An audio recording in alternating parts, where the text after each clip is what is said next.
Just listen.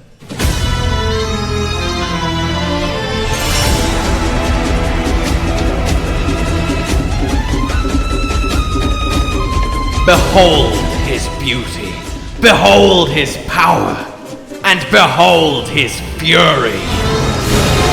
Nefu Garumudo, let's do it! Hello my fellow hunters, and today's journey into monster lore is a special one indeed, because we're not just exploring a monster, we're exploring Explore. A sadly now shut down, gone and lost title in the world of Monster Hunter. And by all accounts for a mobile game, it was really quite good. It looked gorgeous, but the best thing about it is that it truly has some of the most incredible monster designs in the entire series. Like, it's actually silly how incredible some of them be. And today we will look at one of the original Elder Dragons, the paragon and pioneer of the Earth element, a new element introduced into Explore. Think of it as Elementless Monster Edition. Those with the power of rock, sand, or sheer brute force were lent into Earth. That extra oomph, nothing fancy, just raw, crushing power. Found on weapons too and usable by hunters, it really is something I think could find a place in mainline Monster Hunter. Adding a new element or status really shakes things up because you can go back through the whole monster roster and reassign those that would make sense to get it, which opens up a whole new world of possibilities. But today we are going to talk about the Dark Crystal Dragon. He is a geomancer, willing the movement of the earth, the rock, the stone. It dances to his command, and he will bury you under the fury of 1,000 sandstorms.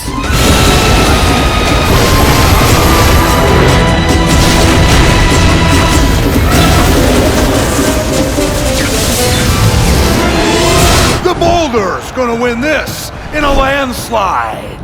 Welcome, then, properly to our Geomancer Dragon, Nefu Garumudo, Lord of the Desert and God of Death. And I'm not just saying that. So, let's oogle him all over, shall we? Firstly then, his design I think is absolutely gorgeous. A trait oft found in many an Explore creature. He is quite obviously themed upon Egypt, that ancient Egypt aesthetic, the gods and myths of that time, and it works beautifully. The gold upon the black pops, there's no part of him that I'm like, a bit much, not enough, or it just kinda sings. And we then have his general hood leading up to the back of his head. This is supposed to be reminiscent of the classic pharaoh's headpiece/garb that they wore. And, I mean, already, Tutankhamun, that's cool! Because, like, come on, Very hilarious, haha. And then his head itself, well, this is where you might start to see some real ancient Egyptian vibes, as he is modeled of the god of death, the god of the dead, the guardian of the underworld. It is Anubis himself. Now, Anubis, of course, has taken many forms in various interpretations, but the classic is the half-man, half-jackal, or more specifically, jackal head, and he wasn't inherently evil, simply guided and judged lost souls down in the land of the deceased. And, supposedly the inventor of embalming, so good for him. And it makes for one hell of an Elder Dragon. It really, really does. So, how does he actually function, our gold-plated plated death god. His tail is what you might most be drawn to as a unique feature if we look away from the head. And yes, his chin even has the classic little pharaoh chin piece. What we're going to call it, a chin piece. Chin piece! But yes, back to their end, his tail is essentially a giant sand vacuum cleaner / sorting device. He will plunge it in to the earth and essentially use it to filter the ground, moving huge volumes of it as he searches for crystallized bioenergy that form deep below. Once he has found a sufficient crystal, well, he will latch onto it with the end of his tail. But before we, well, see what that does for him, let us first see how he is as he comes. Hey, general array of physical attacks, you know the ones, big old leaps, claw swipes, slams, you know the basic physical kit of Elder Dragons of this shape. But of course we have to address the sand, the rock, the geomancy tendencies. He can create literal sinkholes in the loose particles beneath you that start drawing you in before exploding from the center, sending you flying. And I love any monster that can do a bit of hunter placement manipulation, you know, sending you across the battlefield, like Namiel's waves or good old Bolt Reaver's black hole. I think they're a lot of fun to try and navigate and get around. He can cause bursts of sand around his tail when it goes into the ground, and there's generally a lot of sand swishing and swooshing as he moves. And sand really is his ally. He is found in the Great Desert as one of its dominant predators, and until recently remained undiscovered, spending a lot of its time cloaked and hidden in the farthest reaches of this vast,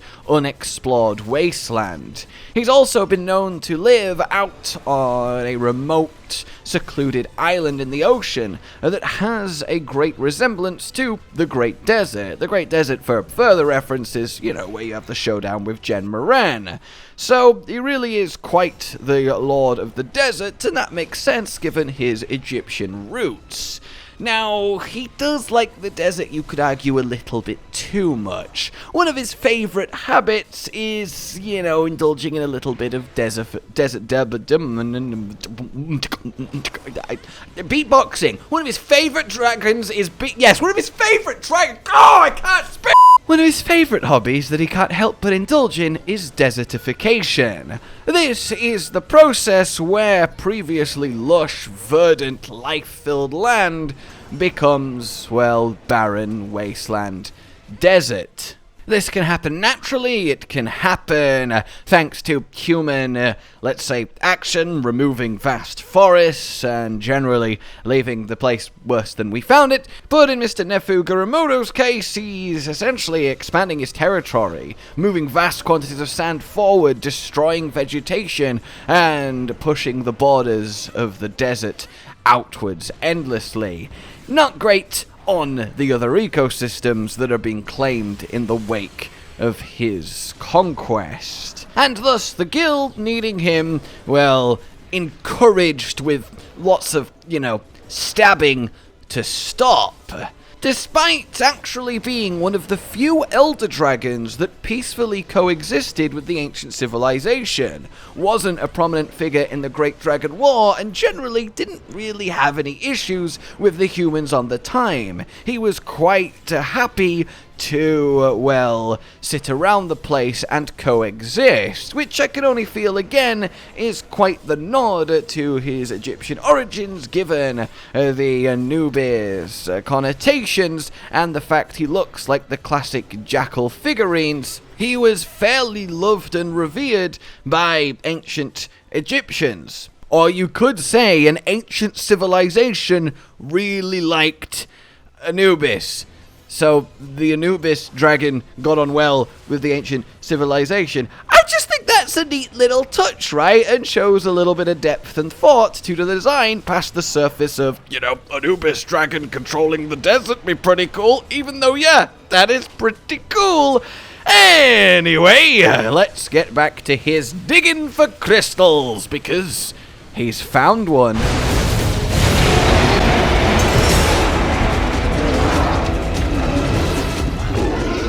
And there we have his true energized form. Much like his tail can suck, vacuum, process, and absorb the sand itself, it can do the same with the crystalline energy pulsing in the gem he has newly found. And it charges him, electric blue running through his veins, his blood, his very essence. And he comes alive with crackling power, with overwhelming energy. Energy that he can now use to strengthen his already formidable onslaught. His sinkholes become electrified with the stuff, leading to a much more violent, virulent explosion. All he is enhanced as it pumps through his very flesh. His physical attacks greater, and everything he could think of is used against you. Now gaining the ability to raise ancient pillars adorned with, let's be honest, quite hieroglyphic-looking symbols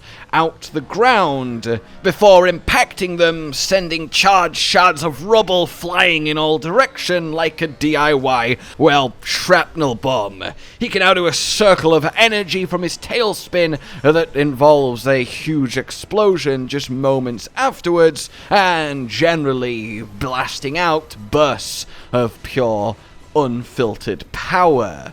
This, just as a base level, is magnificent. This sandy elder dragon being able to find and know and use these crystallized pockets of bioenergy to sort of plug into his own tail to charge him up like a fresh battery, and then come at you renewed and so much stronger. I mean, that speaks of elder dragon strength, it speaks of ingenuity, and it's not the most ridiculous thing out there. Lots of animals instinctively know how to find and locate things that, other species would have no hope of doing, and then use them. A very simple example of pigs being able to sniff out truffles. That is really cool to see translated to this super powerful, energy gem to, well, improve your dragon.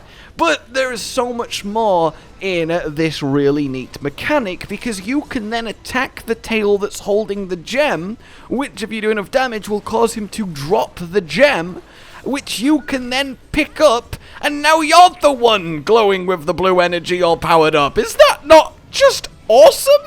But be careful, because if you then get hit, you'll drop the gem, and guess what? He wants to pick up his gem again. So you have this kind of hot potato tug of war with this incredibly potent and valuable, essentially, artifact that's just been excavated, much like we excavate ancient artifacts of Egypt. There's so many layers to how good this Elder Dragon is.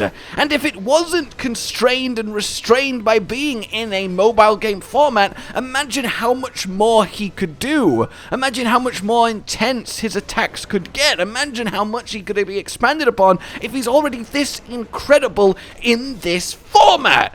I really am quite in love with Nefu Garumudo here, and I very, very much want to see him return in a mainline entry, even if he's adapted slightly, but I don't think he needs many changes, and I want to hunt him. I want to hunt him so bad. They are incredibly aggressive to intruders in their territories, as a lot of Elder Dragons are, and I want to intrude on his territory, if you know what I mean. Oh, good times. So there you have it, everybody. That is one of the 3 Elder Dragons in Explore. Let me know if you'd like to, well, explore the other 2 with me.